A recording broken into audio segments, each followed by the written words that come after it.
ദേ ഇവിടെ വന്നു കഴിഞ്ഞാൽ പിന്നെ ആനച്ചേട്ടന് വലം വയ്ക്കാതെ കിച്ചും വാവയും തിരിച്ചു പോരാറില്ല. പിന്നെ കുറച്ചു നേരം അവരവിടെ നിന്ന് കളക്ടർ ആൻറ്റി ABCD എഴുതിച്ച വിശേഷങ്ങളൊക്കെ പറഞ്ഞു. രാവിലെ 7 മണിക്ക് വീട്ടിൽ നിന്ന് ഇറങ്ങിയതാ. എഴുതിയ ക്ഷീണം കൊണ്ടാവും കിച്ചപ്പനാണെ വിശന്നും തുടങ്ങി.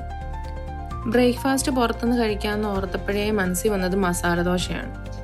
അങ്ങനെ ഞങ്ങൾ നേരെ ഗൗരികൃഷ്ണയ്ക്ക് വെച്ച് പിടിച്ചു.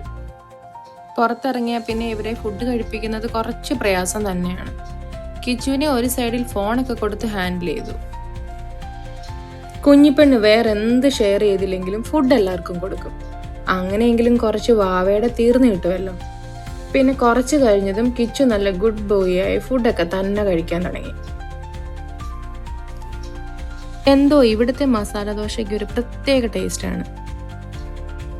കൂടെ ഒരു ഫിൽറ്റർ കോഫിയും കൂടി ഉണ്ടെങ്കിൽ പറയുകയും വേണ്ട. അപ്പയുടെയും കിശുവിൻ്റെയും ഫേവറേറ്റ് ഇവിടുത്തെ കേസരിയാണ്. നമ്മുടെ നാടൻ ഫുഡ് കഴിക്കുന്ന സാറ്റിസ്ഫാക്ഷൻ വേറെ എന്ത് ഫുഡ് കഴിക്കുമ്പോൾ കിട്ടാനല്ലേ. അപ്പം ശരി, മറ്റൊരു വീഡിയോയുമായി കാണാം.